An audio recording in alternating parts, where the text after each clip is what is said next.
Halo semuanya, selamat siang. Perkenalkan, nama saya Randy Wisira. Saya mahasiswa asli Universitas Palangkaraya dari Fakultas Ekonomi dan Bisnis jurusan akuntansi.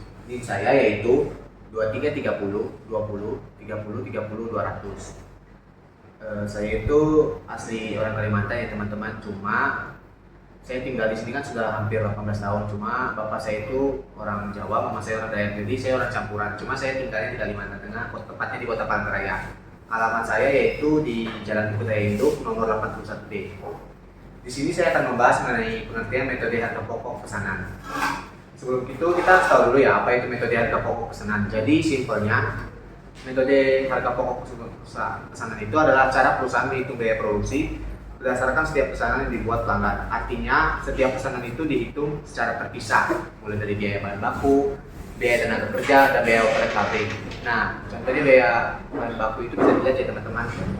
Salah satunya itu ya biaya bahan yang masih mentah. Selanjutnya juga ada biaya tenaga kerja. Contoh dari biaya tenaga kerja itu gaji karyawan, karena simpelnya gaji karyawan yang kerjanya 5 jam dengan gaji karyawan yang kerjanya 4 jam itu berbeda. Otomatis kan kalau saya kerja 5 jam, teman saya kerja yang 4 jam, gaji saya lebih tinggi dari teman saya yang kerjanya 4 jam. Itu sih. Nah, contohnya ya kita masuk ke contoh barang ya. Misalnya gini. Salah satu pelanggan itu, saya punya perusahaan kayu. Pelanggan itu datang ke saya, dia ingin memesan meja, membuat meja.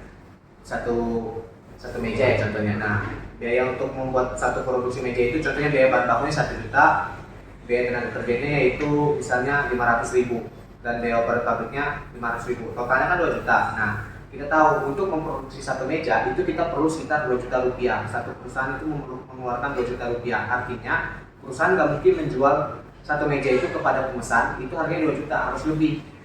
Berarti bisa aja perusahaan itu menjual sekitar 600.000, lebih 600 jadinya 2 juta ditambah 600 jadinya 2 juta 600. Artinya perusahaan mengambil untung sekitar 30% dari harga produksi tadi. Harga produksinya 2 juta, perusahaan jualnya 2 juta 600, artinya perusahaannya untuk 30%. Itu sih. Nah, selanjutnya kita akan masuk ke dalam pertanyaan-pertanyaan tentang seputar akuntansi biaya ya teman-teman, guna memenuhi tugas UAS saya dengan dosen.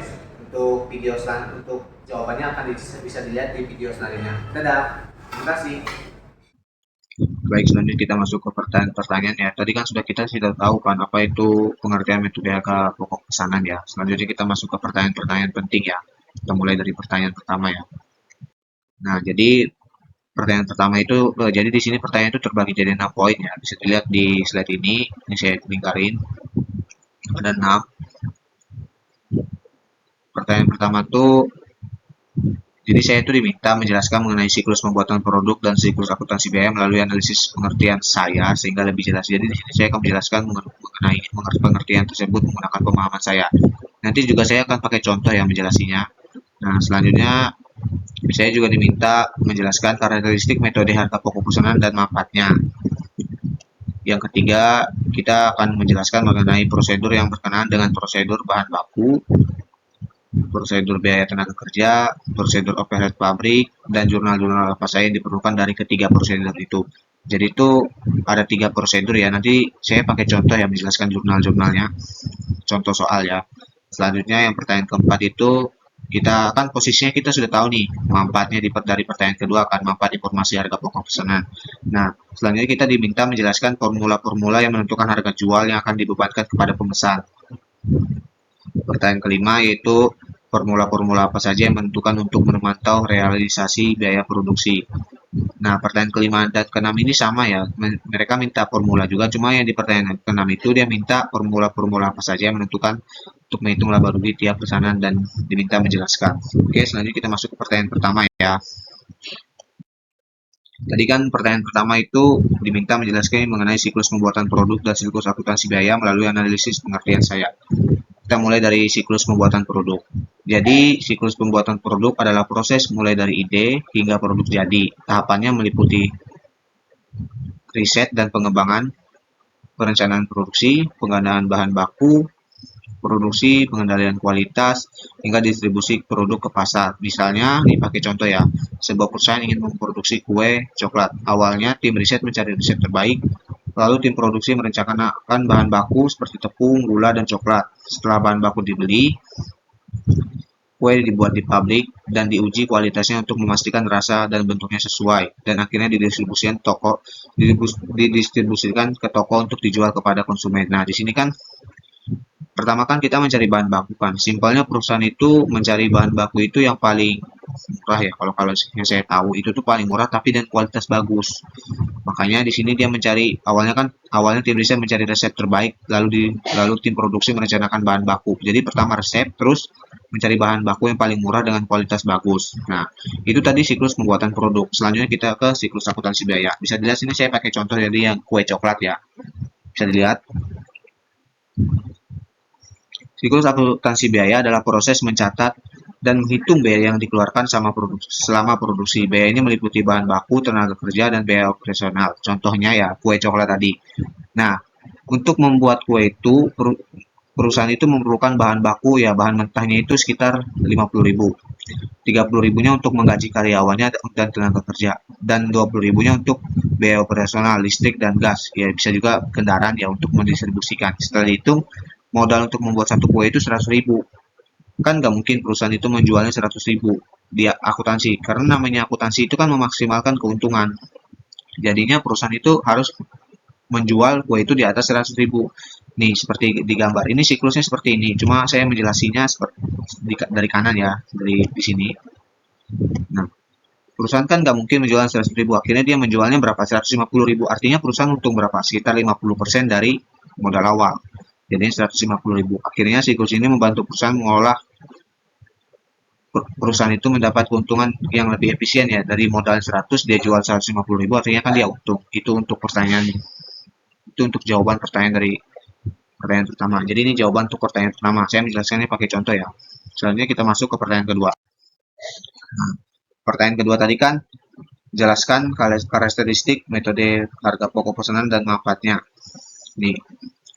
Ini perjawaban dari pertanyaan kedua ya. Metode harga pokok pesanan adalah metode akuntansi biaya yang digunakan untuk menghitung biaya produksi berdasarkan pesanan khusus. Karakteristik utamanya adalah pencatatan biaya dilakukan secara detail untuk setiap pesanan yang bersifat unik dan tidak diproduksi secara massal. Biaya yang dicatat meliputi bahan baku, tenaga kerja, biaya overhead yang dialokasikan sesuai kebutuhan masing-masing pesanan. Metode ini cocok untuk industri seperti pembuatan huni custom, konstruksi bangunan, atau jasa desain grafis, di mana setiap produk atau proyek memiliki spesifikasi berbeda. Contohnya juga di sini kayak kue tadi.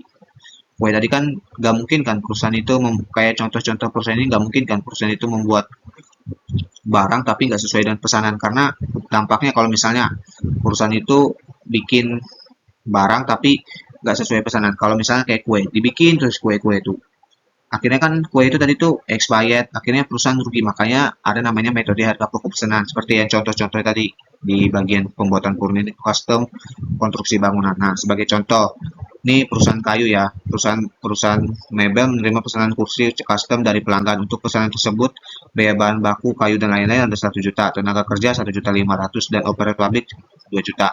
Totalnya kan sekitar 1.700.000. Kemudian perusahaan menetapkan harga jual sebesar 2.500.000. Artinya kan perusahaan mendapatkan keuntungan kan sekitar 800.000. Nah, di sini konteksnya. Nah, kenapa ada namanya metode harga pokok pesanan? Ya, salah satunya untuk ya supaya ketika perusahaan itu membuat barang itu sesuai dengan keinginan konsumen, yang pertama. Yang kedua, memaksimalkan biaya bahan baku. Jadi bahan baku itu banyak nggak terbuang sia-sia. Kalau misalnya perusahaan itu bikin barang terus menerus sih bisa, cuma masalahnya kalau misalnya itu nggak berdasarkan pesanan ya nggak laku. Artinya apa? Perusahaan itu rugi. Nah, karena kan namanya orang berusaha itu pasti mencari keuntungan. Itu sih untuk pertanyaan kedua. Selanjutnya kita masuk ke pertanyaan ketiga. Nah, pertanyaan ketiga tadi kan ada 3 prosedur kan. Jelaskan mengenai prosedur biaya bahan baku, terus prosedur biaya tenaga kerja, dan terakhir prosedur biaya operator pabrik. Kita mulai dari prosedur biaya bahan baku. Prosedur biaya bahan baku itu dimulai dengan permintaan bahan baku oleh bagian produksi kepada bagian gudang. Setelah itu gudang mengeluarkan bahan baku sesuai permintaan dan mencatat pengeluarannya. Data ini kemudian diteruskan ke bagian akuntansi untuk dicatat sebagai bahan baku dan yang digunakan dalam proses produksi. Proses ini memastikan bahan baku tercatat dengan benar untuk menghitung harga pokok produksi. Selanjutnya kita masuk ke prosedur biaya tenaga kerja. Prosedur biaya tenaga kerja itu melibatkan pencatatan kehadiran karyawan untuk menentukan total biaya tenaga kerja termasuk gaji pokok, tunjangan, dan lembur. Setelah biaya dihitung, bagian akuntansi mencatat sebagai utang gaji. Selanjutnya ketika gaji dibayarkan, pembayaran tersebut dicatat sebagai penyeimbang uang utang atau disebut kas ya. Kalau ketika sudah dibayar itu disebutnya kas ya. Prosedur ini memastikan semua pengeluaran tenaga kerja tercatat dan terintegrasi ke dalam biaya produksi. Selanjutnya kita masuk ke prosedur overhead pabrik. Biaya overhead pabrik diawali dengan pengumpulan biaya tidak langsung seperti listrik, sewa, dan perawatan mesin. Biaya overhead pabrik ini kemudian dibebankan ke produk berdasarkan metode tertentu, seperti jam, kerja mesin, atau volume produksi. Bagian akuntansi mencatat biaya ini sebagai overhead pabrik dan membebankan ke barang dalam proses. Prosedur ini penting untuk mencerminkan total biaya produksi secara akurat. Tadi kita sudah menjelaskan ya apa itu prosedur yang berkenaan dengan tiga ya, dari prosedur bahan baku, prosedur biaya tenaga kerja, prosedur overhead pabrik. Sekarang kita masuk ke contoh jurnal-jurnalnya ya. Saya pakai contoh soal ya, biar mudah dipahami. Kita mulai dari biaya bahan baku. PT ABC mulai produksi pada tanggal 5 Desember 2024 dan membutuhkan bahan baku berupa kain senilai 5 juta. Bagian produksi mengajukan permintaan kepada gudang dan bahan baku dikeluarkan pada tanggal yang sama untuk digunakan dalam proses produksi. Nah, jurnalnya itu biaya bahan baku 5 juta. Tadi kan kenapa debitnya bertambah? Karena dia uangnya kan masuk 5 juta, sedangkan kreditnya berkurang. Jadi gudangnya itu berkurang 5 juta. Jadi kan perusahaan tadi mengeluarkan dari pihak produksi itu kan meminta kepada gudang kan sekitar 5 juta. Nah, makanya di sini persediaan bahan baku perusahaannya itu berkurang 5 juta, tapi biaya bahan bakunya bertambah 5 juta di bagian tim produksi. Itu untuk yang prosedur biaya bahan baku. Selanjutnya kita masuk ke contoh jurnal untuk prosedur biaya tenaga kerja. Pada bulan Desember 2024, PT ABC menghitung biaya tenaga kerja langsung untuk produksi senilai 3 juta. Gaji ini belum dibayar pada akhir bulan, sehingga dicatat sebagai utang gaji. Contohnya, tadi kan biaya tenaga kerja 3 juta, itu debitnya. Sedangkan utang perusahaan itu belum bayar 3 juta. Perusahaan itu kan belum bayar 3 juta kan, makanya ditulis utang gaji. Ketika sudah dibayar, akhir bulan sudah dibayar, maka utang gajinya di posisi debit. Nah, kas perusahaan itu berkurang karena membayar gaji tadi satu karyawan. Misalnya satu karyawan itu 3 juta gaji. Akhirnya kas perusahaan berkurang dan utang gajinya lunas. Seperti itu. Selanjutnya kita masuk ke contoh jurnal prosedur biaya overhead pabrik. Nah, pada bulan Desember 2024, PT ABC mengeluarkan biaya overhead pabrik sebesar 2 juta untuk listrik, air, dan sewa pabrik. Biaya overhead ini dicatat dan dibebankan ke dalam prosedur yang sedang diproduksi. Kasnya bisa dilihat ya, jurnal di sini biaya overhead pabrik pada kas utang. Saat membebankan overhead ke produk pada 31 Desember ini ketika sudah dibayar ya, maka jurnalnya itu barang dalam proses, kreditnya biaya overhead pabrik. Itu tadi untuk jurnal-jurnal saya hanya menyampaikan beberapa contoh ya, agar mudah dipahami. Selanjutnya kita masuk ke pertanyaan keempat. Pertanyaan keempat tadi kan, kita kan sudah tahu kan tadi manfaat dari pertanyaan kedua kan, manfaat mengenai informasi harga pokok pesanan. Nah, selanjutnya kita diminta formula yang menentukan harga jual yang akan dibebankan kepada pesanan. Nah, kita mulai dari awal ya. Informasi harga pokok pesanan sangat penting bagi perusahaan yang memproduksi barang berdasarkan pesanan khusus karena membantu dalam menentukan harga yang jual yang tepat, mengontrol biaya, dan merencanakan keuntungan. Dengan mengetahui harga pokok pesanan atau HPP, perusahaan dapat menentukan harga jual yang akan dibebankan kepada pemesan dengan cara menambahkan markup yang sesuai dengan harga pokok pesanan. Markup ini ya kalau nggak salah itu kayak keuntungan ya, misalnya keuntungannya itu bukan keuntungan, mohon maaf, misalnya modalnya itu 100 juta. Nah, kan nggak mungkin perusahaan itu jual 100 juta. Pasti dicari untung. Dia naiki keuntungan 25%. 25% dari 100 juta kan 25 juta. Artinya perusahaan untung sekitar 25 juta atau 25%. Makanya jadinya 125 juta. Dengan cara menambahkan markup yang sesuai dengan harga pokok pesanan tersebut. Harga pokok pesanan dihitung dengan menjumlahkan biaya bahan baku, biaya tenaga kerja, dan biaya overhead pabrik. Kita masuk ke contoh ya. Nih, harga jual, harga pokok pesanan ditambah dalam kurung harga pokok pesanan atau satu ini ya jumlah yang dipesan, markup presentasi tadi keuntungan yang diinginkan perusahaan ya, seperti yang saya bilang di awal tadi. Selanjutnya kita masuk ke contohnya. Nah, PT XYZ menerima pesanan produksi untuk membuat meja kantor khusus. Biaya bahan baku yang digunakan untuk produksi meja tersebut adalah 3 juta, biaya tenaga kerja adalah 2 juta, dan overhead pabrik sebesar 1 juta. Perusahaan ingin menetapkan markup sebesar 25% untuk memperoleh keuntungan. Tentukan harga jual yang dibebankan kepada pemesan. Nah, tadi kan biaya bahan bakunya 3 juta, biaya tenaga kerja 2 juta, biaya overhead pabrik 1 juta, totalnya 6 juta. Nah, harga jualnya kan nggak mungkin 6 juta, makanya kita rumus tadi harga jual 6 juta dikali tutup kurung 1 ditambah 0,25. 0,25 ini persen dari yang diinginkan tadi, markup-nya itu. Markup-nya tadi itu kan perusahaan itu ingin misalnya 25%, artinya 6 dikali 1,25. Artinya beban yang harga jual yang dibebankan kepada pemesan itu sekitar 7.500.000 dan perusahaan untung sekitar 1.500.000 karena namanya lagi berusaha pasti mencari keuntungan. Itu simpelnya. Selanjutnya kita masuk ke pertanyaan kelima. Formula apa saja yang menentukan untuk memantau realisasi biaya? Kita mulai ya. Untuk memantau realisasi biaya produksi perusahaan perlu membandingkan biaya yang telah direncanakan dengan biaya yang sebenarnya terjadi. Hal ini dimulai dengan menghitung biaya bahan baku yang direncanakan, yaitu jumlah bahan baku yang diperkirakan akan digunakan dikalikan dengan harga per unit yang direncanakan. Kemudian, perusahaan menghitung biaya bahan baku yang sebenarnya berdasarkan jumlah bahan baku yang benar-benar digunakan dan harga per unit yang sebenarnya. Perbedaan antara biaya baku direncanakan dan biaya yang sebenarnya disebut penyimpangan biaya bahan baku. Setelah tadi memantau realisasi biaya produksi, perusahaan itu memantau biaya tenaga kerja dengan cara yang sama. Biaya tenaga kerja yang sudah direncanakan dihitung berdasarkan jumlah jam kerja yang diperkirakan dan tarif upah direncanakan. Jadi, kalau misalnya saya kerjanya 4 jam, nggak mungkin kan sama dengan karyawan lain yang kerjanya 3 jam, seperti itu. Nah, setelah itu biaya tenaga kerja yang sebenarnya dihitung berdasarkan jumlah jam kerja yang dilakukan dan tarif upah yang dibayar. Perbedaan antara keduanya disebut penyimpangan biaya tenaga kerja. Selain itu, biaya per pabrik juga dihitung dengan cara yang sama, yaitu membandingkan biaya per pabrik yang direncanakan dengan biaya per pabrik yang sebenarnya terjadi.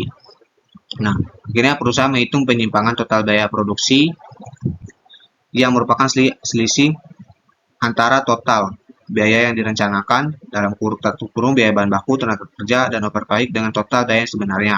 Penyimpangan ini memberikan gambaran apakah perusahaan mengeluarkan biaya lebih tinggi atau lebih rendah dari anggaran yang ditetapkan, sehingga bisa dibilang ya dia untung atau tidak ya. Nah, kan misalnya perusahaan itu menetapkan anggarannya 2 juta untuk satu produksi, tapi itu dilihat ternyata lebih dari 2 juta, artinya kan kebocoran dana ya, simpelnya itu kayak kelebihan dana ya, artinya banyak yang terbuang sia-sia seperti itu. Selanjutnya kita masuk ke formula-formula apa saja yang menentukan untuk menghitung laba atau rugi. Kita masuk ke pertanyaan ke-6 ya, jawaban untuk pertanyaan ke-6. Nah, untuk menghitung laba rugi, ya, untuk menghitung laba atau rugi pesanan, ada beberapa formula yang digunakan untuk memastikan apakah pesanan yang memberikan keuntungan atau justru mengalami kerugian. Pertama, harga pokok pesanan HPP. HPP adalah total biaya yang dikeluarkan untuk memproduksi barang sesuai dengan pesanan yang mencakup biaya bahan baku, biaya tenaga kerja, dan biaya overhead pabrik. Seperti di jawaban nomor 4 tadi ya. Jadi HPP itu kan tadi kayak kata saya bilang menjumlahkan biaya bahan baku, tenaga kerja, dan biaya overhead pabrik. Kemudian setelah menghitung HPP, langkah yang berikutnya adalah menentukan harga jual akan dibebankan kepada pemesan. Harga jual bisa dihitung dengan menambahkan markup ya, atau margin keuntungan. Seperti saya bilang tadi, markup adalah margin keuntungan atau persen yang diinginkan perusahaan. Ya, rumusnya tadi HPP dikali sama dengan 1 ditambah markup persentase. Setelah harga jual dihitung, laba atau rugi dari tiap pesanan dapat ditentukan dengan mengurangi HPP dan harga jual yang dibebankan kepada pemesan. Jika harga jual lebih tinggi dari HPP, maka perusahaan memperoleh laba. Sebaliknya, jika harga jual lebih rendah dari HPP, maka perusahaan mengalami kerugian. Formula untuk menghitung laba atau rugi adalah laba rugi dalam kurung harga jual tadi dikurang HPP. Simpelnya misalnya HPP-nya 6 juta, harga jualnya 7 juta.